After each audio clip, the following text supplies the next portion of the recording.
On May 17, 2003, I was there. Giants vs. Dodgers, Earthquakes vs. Galaxy, Sharks vs. Kings. These three rivalries were games I've attended over the years, and they all share a common theme. The home fans of these in-state showdowns boasted a familiar chant that would ring through the sporting venue, and during the 2017 and 2018 World Series. In the year 2000, another team would be added to the Arena Football League, and another Bay Area versus LA rivalry was born. That was when the Los Angeles Avengers would join the AFL and would be in business for 9 seasons. I would finally get my shot at it. I and the date I took with me got a lot of wonderful things just for showing up to Fan Appreciation Night because it was the last game of the regular season. One of the freebies would usher in a period of time up until the team suspended operations after the 2008 season. Cowbells to be rung loud and proud when the Cats were on defense. Both teams entered this contest with identical 11-4 records and were tied for first place in the Western Division. The Avengers won the first meeting of two at the Staples Center in a 73-72 nail-biter. Whoever won this game would win the division and possibly home field advantage through the entire road to the Arena Bowl. Starting quarterback for the Avengers was Tony Graziani. For a 7th-round pick who went to the Rose Bowl in 1995 with the Oregon Ducks, he had quite the journeyman's career in professional football. After 3 seasons with the Atlanta Falcons, a stint with the Barcelona Dragons in NFL Europe, and a short time with the Cleveland Browns, Graziani would try out for the indoor game, which he did very well in. 8 seasons in the AFL, 4 with LA, and 4 with the Philadelphia Soul. He threw for over 23,000 yards, 494 touchdown passes, and with the exception of the 2006 season, Graziani maintained a quarterback rating of at least over 110. Despite his 2008 season getting cut short by injury, Graziani went out on top as a member of the Arena Bowl 22 champion Philadelphia Soul, who yanked the trophy away from the defending champion Sabercats. Curse you, Bon Jovi. For the Sabercats, once again, Mark Grieb. Since I've established this many times, I'll just throw in this fun stat. Since the 2002 season, Grieb threw for no fewer than 70 touchdowns per season. In fact, in the last 2 seasons before the team suspended operations after 2008, Grieb would throw 100 touchdown passes in his 2 Arena Bowl seasons. The first quarter would have the defending Arena Bowl champions exerting their dominance. Sabercats would get things started when Mark Grieb threw a 12-yard touchdown pass to James Rowe. New kicker Scott Zaretti, whom I saw last season with the Georgia Force, botched the PAT.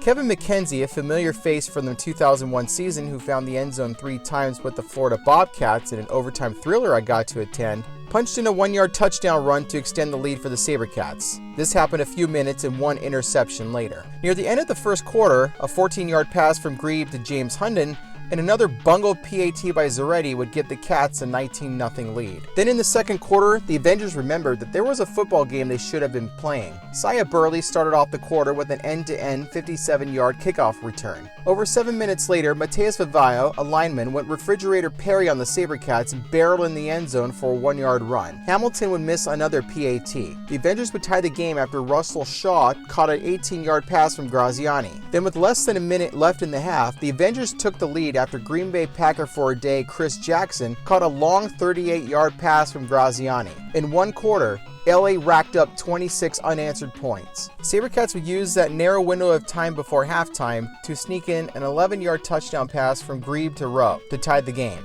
1 half of football, 52 points scored between the 2 teams with the Western Division on the line. Now we had a football game. But first, here's a quick halftime profile break. Along with the Cowbells, everyone got bobblehead dolls of defensive back Cleveland Thomas. Thomas had 2 stints with the Sabercats and played a season with the LA Kiss in 2016 after the Sabercats folded. Then one last season with the Baltimore Brigade in 2018, where his former Sabercats teammate Omar Smith would be his coach. Thomas won a national championship in 1999 with the Florida State Seminoles. Despite not making it to the NFL, Thomas still had a spectacular career in the AFL. Rookie of the Year in 2002, named one of the 25 greatest AFL players, inducted in the AFL Hall of Fame in 2012, and won 4 Arena Bowl championships, all with the Sabercats. While my date and I were on the concourse for a halftime snack, we met a nice lady who was bummed out she didn't get a bobblehead because she got there late. So we gave her one of ours. Enjoy the story break? Great. Back to what happened when I was there. In the third quarter, the Sabercats regained the lead after a 5-yard pass from Grieb to AFL and Sabercat legend Barry Wagner.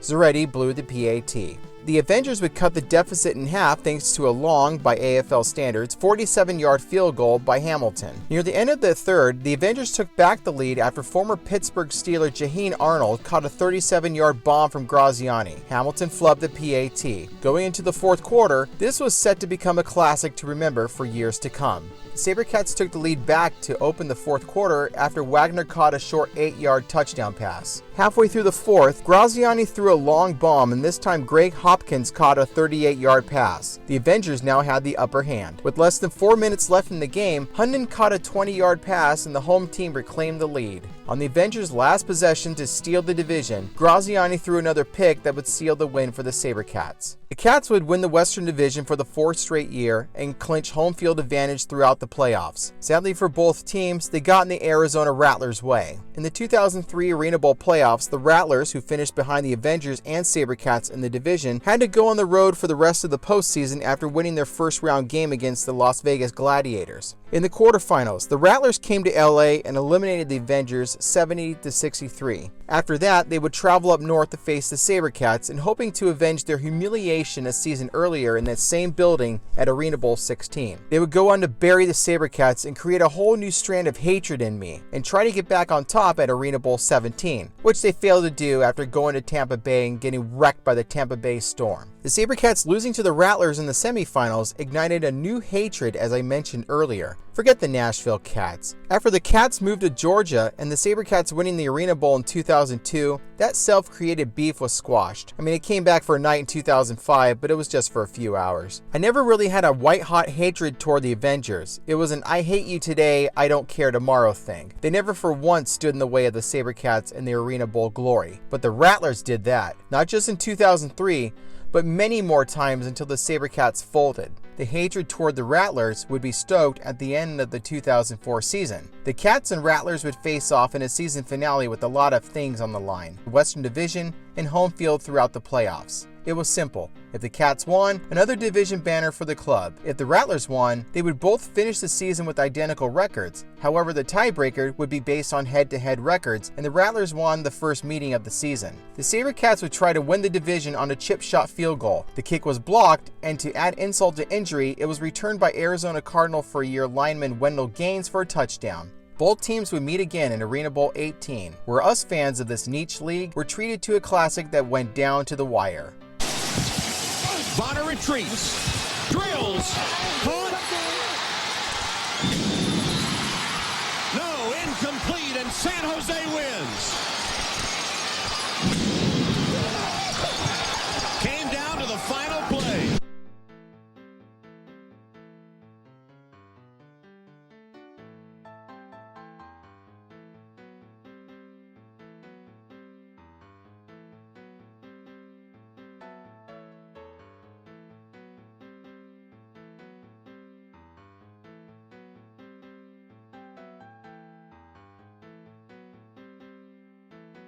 While the Rattlers and Sabercats were a rivalry based on history, the Avengers and the Sabercats were a rivalry based on geography, and I was there to see it for the first time on May 17th, 2003.